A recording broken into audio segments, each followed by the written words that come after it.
हर साल की तरह इस साल भी बिहार में बाढ़ ने तबाही मचा रखी है। इतने सालों में कुछ नहीं बदला। इस बार भी बिहार के करीब 1 करोड़ लोग बाढ़ से बेहाल हैं। कोसी गंडक जल प्रलय इस वक्त लेके आई है। बाढ़ लोगों के घर बार को बहा कर ले गई, यानी कि बिहारियों की बाढ़ से लड़ाई है जो दशकों से ठनी हुई है और ये लड़ाई अब भी चल रही है। बिहार में इस साल अब तक 6 तटबंध टूट चुके हैं। तटबंध एक तरीके से दीवार होती है जो कि नदियों के पानी को रोक के रखती है ताकि नदियां आगे फोर्सफुली जाकर चीजों को खत्म ना करें, खराब ना करें। कुदरत के कहर को लगातार नेता दोष दे रहे हैं। कोसी को बिहार की शोक बताकर कोसते रहे, लेकिन बाढ़ से निपटने का कोई भी ठोस उपाय इन बीते कई सालों में अब तक नहीं निकाला गया। अब सवाल है कि निकालें भी तो कैसे।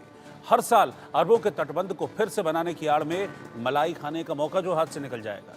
शायद कुदरत के साथ साथ नेताओं की नीति और नीयत ही है कि जो बिहार की पब्लिक है, बिहार की जनता है, बाढ़ उनकी नियति बन गई है। आप इस वक्त अगर बिहार के हालात को समझेंगे तो बिहार के 16 डिस्ट्रिक्ट, 16 जिले ऐसे हैं जो कि बाढ़ की विभीषिका से बुरी तरह से परेशान हैं। वहाँ कोसी गंडक नदियाँ इस समय अपना कहर बरपा रही हैं। खास तौर से जो नेपाल से पानी बिहार की तरफ आ रहा है, वो पानी इस वक्त लोगों की मुसीबत को लगातार बढ़ा रहा है। ये आप मेरे चारों तरफ जो तस्वीरें आप देख रहे हैं, ये बिहार के अलग अलग जिलों की कहानी को कह रही हैं। लोग परेशान हैं और बिहार के कई ऐसे ज़िले हैं, करीब 16 डिस्ट्रिक्ट इस वक्त बिहार के ऐसे हैं जो इस वक्त ज़बरदस्त बाढ़ की मार झेल रहे हैं। और अभी बस नहीं है, अभी ये बस नहीं है। आने वाले 2, 3, 4 दिन बिहार के लिए बहुत मुश्किल होने वाले हैं। बिहार के इन 16 जिलों के जो रहने वाले लोग हैं उनके लिए बहुत मुश्किल होने वाले हैं, क्योंकि नेपाल में हम देख रहे हैं कि किस तरीके से जो पानी है वो कहर बरसा रहा है और वही पानी उतने ही वेग के साथ बिहार की तरफ बढ़ रहा है। कई ऐसे जो बांध हैं, डैम हैं, उनसे पानी को छोड़ा गया है और ये पानी जब छोड़ा जाएगा, स्पीड के साथ आगे आएगा तो फिर अपने रास्ते में पड़ने वाले जितने भी गांव हैं उनको पूरी तरीके से बहा कर ले जाएगा। ग्राउंड रिपोर्ट्स में कुछ आपको दिखा रहा हूं, आप देखिए ज़रा कि किस तरह के हालात बने हुए हैं। ये सीतामढ़ी से ये ग्राउंड रिपोर्ट इस वक्त आप देखिए। बागमती नदी ने तबाही मचा दी है। सीतामढ़ी शिवहर के 5 बांध टूट गए हैं, जिसके बाद पूरे गांव में बाढ़ का पानी प्रवेश कर गया है। हालात इस कदर हो गए हैं कि बेलसन के मुख्य सड़कों पर भी बाढ़ का पानी अब प्रवेश कर गया है और लोगों को आवागमन में काफी परेशानियों का सामना करना पड़ रहा है। हमारे साथ कुछ लोग हैं जो शिक्षक बताए जा रहे हैं, वो स्कूल जा रहे थे, लेकिन बाढ़ का पानी इतना अधिक हो गया है कि सड़कों पर बह रहा है। 3 से 4 फुट बाढ़ का पानी बह रहा है, जिस वजह से लोगों को आवागमन में काफी परेशानियों का सामना करना पड़ रहा है। उनसे हम बातचीत करेंगे। क्या आप तो स्कूल जा रहे थे? जी क्या? सर, शिवहर मेरा घर हुआ और मेरा स्कूल है मध्य विद्यालय रुपौली, और रुपौली से 100 मीटर पहले ही बांध टूट गया है। सौली गांव है और इस वजह से हम लोग कहीं जा नहीं पाए हैं अपने स्कूल की तरफ। और यहाँ आए हैं, यहाँ नज़दीक में बीआरसी है, यहाँ से 100 मीटर दूर बीआरसी है। सोचे कि बीआरसी जाएंगे तो वहाँ जो दिशा निर्देश मिलेगा, व्हाट्सएप के माध्यम से तो बहुत सारा दिशा निर्देश मिला है, लेकिन हम लोग चूँकि अभी ऑनलाइन हाजिरी करना होता है, इसलिए इसी हुआ में यहाँ तक चले आए हैं। अब यहाँ से आगे जा नहीं पाएंगे सर। कहाँ से आ रहे हैं बाबा? हम तो पता ही से आ रहे हैं। कितना दिक्कत हो रहा है? दिक्कत, पानी बहुत हिल रहा है रोड पर। कहाँ से आ गया बाढ़ का पानी? पानी बागमती से आया है। जाफरपुर टूटा है, बांध टूट गया है। बांध टूट गया है, मधकौल टूटा है और कौन कौन बांध टूट गया है? और टूट गया है छपरा, ननौरा। अब आगे आप लोग क्या करेंगे, कहाँ रहेंगे? अब रहेंगे, अब जहाँ सूखा हुआ थोड़ा मिलेगा वहाँ पर समय बिताना है। और भी कुछ लोग हैं, उनसे हम बातचीत करेंगे। कहाँ से आ रहे थे आप? शिवहर से आ रहे थे सर। क्या दिक्कत हो रहा है सर? स्कूल जाना था, हम भी शिक्षक हैं, चंदौली में पोस्टेड हैं और रोड पे पानी है तो हम लोग यहाँ से आगे तो बढ़ नहीं सकते हैं, इसलिए यहाँ से हम लोग लौटेंगे। अब हम लोग तो जा नहीं सकते आगे, रोड पे पूरा पानी भरा हुआ है। अब क्या करिएगा? अब तो स्कूल जा नहीं पाएंगे, आपका वरीय अधिकारी को हम लोग वरीय अधिकारी को हम लोगों ने सूचना दी है और वो कहा गया है कि आप लोग नहीं जा सकते हैं तो लौट जाइए। अब हाजिरी तो ऑनलाइन बनता है, अब हाजिरी ऑनलाइन बनता है तो हम लोग इसी चक्कर में आ गए थे, लेकिन आगे तो जा नहीं सकते, इसलिए लौटना हम लोग की मजबूरी है। अब यहाँ से हम लोग लौट जाएंगे। लोकेशन भी नहीं ले रहा है कि हम लोग हाजिरी बनाएंगे, इसलिए हाजिरी तो बन नहीं पाएगा, सीधे वापस हो जाएंगे। तो आप तस्वीर के माध्यम से देख सकते हैं कि बाढ़ ने इस तरह त्रासदी मचाई है कि यहाँ सैकड़ों घर पूरी तरह जलमग्न हो गए हैं। लोग अब घरों से पलायन कर रहे हैं, ऊंचे स्थान की शरण की तरफ जुटे हैं। सर, बेलसन के आप स्थानीय विधायक हैं और कई इलाकों में बाढ़ का पानी प्रवेश कर गया है। लोगों के लिए आपकी ओर से क्या सहायता उपलब्ध कराई जा रही है? देखिए, ये तो भारी आपदा है। हमारे बेलसन में चारों तरफ से, बेलसन प्रखंड के चारों तरफ से हमारे सभी परिवार के घर में पानी घुस गया। यहाँ पर मतकौल में टूटा, सौली में टूट गया, उधर मेरा छपरा टूट गया। छपरा का पानी जो बेलसन का जो है डुमरा ननौरा पंचायत और कंसार पंचायत उसमें भी पानी घुस गया, पूरे घर तक का पानी चला गया। हम तो कल रात भर यहीं बेलसन में थे, हम करीबन 12 बजे रात को घर गए हैं और घर भी नहीं गए, तरियानी गए हम लोग, और हम लोगों ने डीएम और सरकार से बात किए हैं। यहाँ पर जितना व्यवस्था हो सकता है, जितना स्कूल है उसमें हमने कहा कि किचन चलाए, खाने का व्यवस्था किया जाए। और जो पोलोथीन है, यहाँ पर 2000 पोलोथीन था बेलसन प्रखंड में, 2000 से तो काम चलेगा नहीं, कम से कम बेलसन में 8000 पोलोथीन चाहिए। इसके लिए भी हमने डीएम साहब से बात किए हैं और डीएम साहब कह रहे हैं कि हम भेज रहे हैं, ताकि जो लोग हमारे घर में पानी घुस गया है वो लोग बांध में शरण रखे हुए हैं।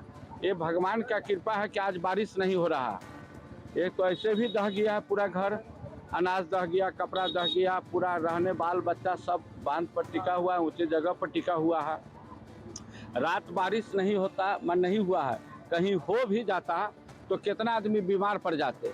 जिला प्रशासन की ओर से क्या सहायता मिल रही है सर? अभी जिला प्रशासन बोल रहे हैं, सच तो यही है कि 2000 ही पोलोथीन आया है, आना चाहिए 8000 पोलोथीन।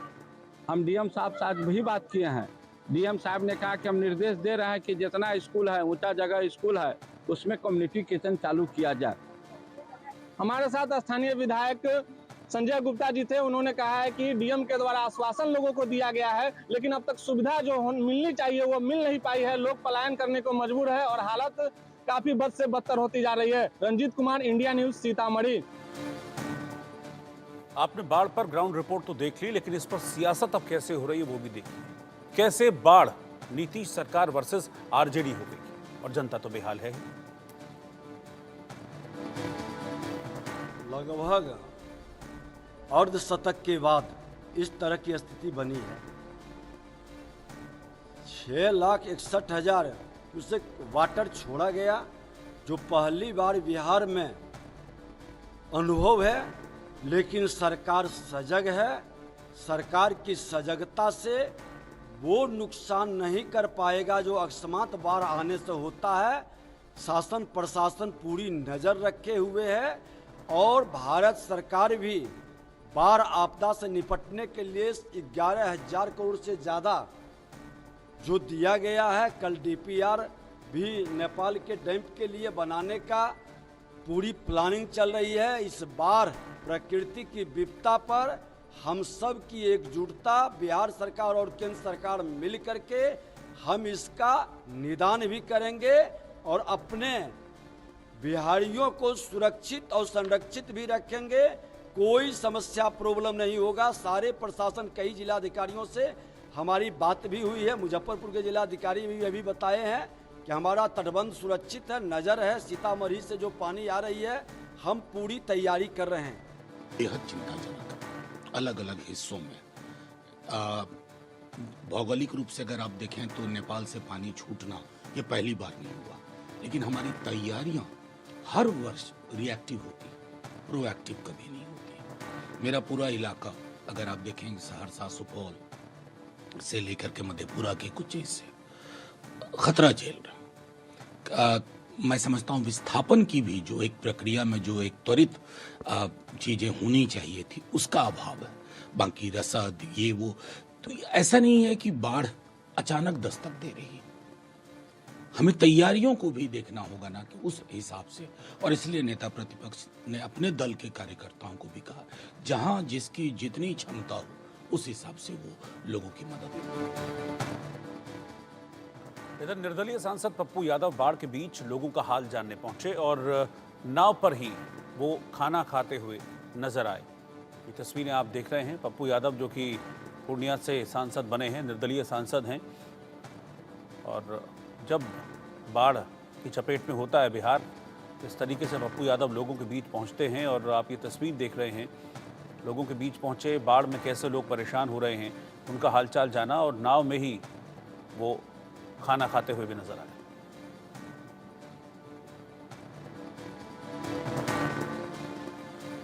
और अब आप ये देखिए कि कैसे बिहार जो है वो बाढ़ से तबाह होता हुआ आ रहा है। ये पहला मौका नहीं है कि जब बाढ़ ने इस तरह के हालात पैदा किए हों कि बिहार के लोगों के घर बार बह गए हों, खाने पीने की दिक्कतें उनको आ रही हों। इससे पहले भी ऐसा होता रहा है जब बाढ़ की वजह से लोग परेशान होते रहे हैं, उनके घर बार तबाह हो गए हैं, सामान बर्बाद होता गया। बिहार के 76% इलाके पर बाढ़ का खतरा बना रहता है। बिहार की 1,70,00,000 एकड़ ज़मीन पर बाढ़ का खतरा हर साल रहता है। हर साल करीब 19 ज़िले ऐसे हैं जो बाढ़ की विभीषिका झेलते हैं, तबाही झेलते हैं। हर साल करीब 5,000 गांव बाढ़ की चपेट में आते हैं। हर साल करीब 320 लोगों की इस बाढ़ के पानी में डूबकर मौत हो जाती है, जान चली जाती है। हर साल औसतन 95 लाख लोग ऐसे होते हैं जो इस बाढ़ से प्रभावित होते हैं। साल 1979 से अब तक बिहार में बाढ़ में 9,500 लोग अपनी जान गंवा चुके हैं। 2017 में बाढ़ से 1,07,00,000 लोग प्रभावित हुए थे। 2017 में उत्तर बिहार के 19 जिलों में 514 लोगों की जान चली गई थी।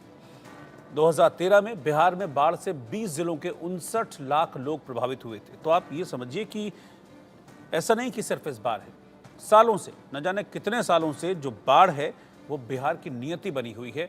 हर साल इस नियति को बदलने की बात नेता करते हैं, लेकिन नियत में खोट के चलते न नियति बदलती है और न इन लोगों की किस्मत। हर साल बाढ़ में ऐसे ही लोग डूबते हैं, अपनी जान गंवाते हैं, अपने घर बार गंवाते हैं और फिर इसी तरीके से आप देख रहे हैं तस्वीरें कैसे परेशान होते रहते हैं।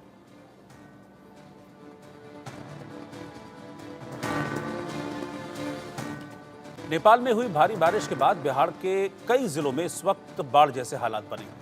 करीब 2 लाख आबादी इस बाढ़ से प्रभावित है। यहाँ हालात और भी गंभीर हो सकते हैं क्योंकि नेपाल की ओर से छोड़ा गया पानी बिहार के मैदानी इलाकों में अब बढ़ रहा है। भारी बारिश के बाद नेपाल में नदी नालों में उफान है। इधर कोसी बांध का जलस्तर बढ़ने से भी लोग परेशान दिखे, क्योंकि नेपाल में बारिश हो रही है, वहाँ से पानी भर रहा है, वहाँ खुद बाढ़ आई हुई है। 150 से ज़्यादा लोगों की मौत अभी तक नेपाल की इस बाढ़ में हो चुकी है, जिसके चलते वहाँ से पानी छोड़ा जा रहा है। और पानी छोड़ने के बाद जब वो भारत की ओर आता है, बिहार की तरफ आता है, तो यहाँ पर फिर मुसीबत बढ़ जाती है। यहाँ रोकने के लिए बांध बनाया गया है, लेकिन एक बांध की भी एक लिमिटेशन है, कब तक पानी को रोका जाए। जब पानी बढ़ने लगता है तो बांध से पानी को खोला जाता है और उसके बाद फिर बिहार के 16 ज़िले ऐसे हैं जो इस वक्त बाढ़ की विभीषिका इस पानी की वजह से झेल रहे हैं।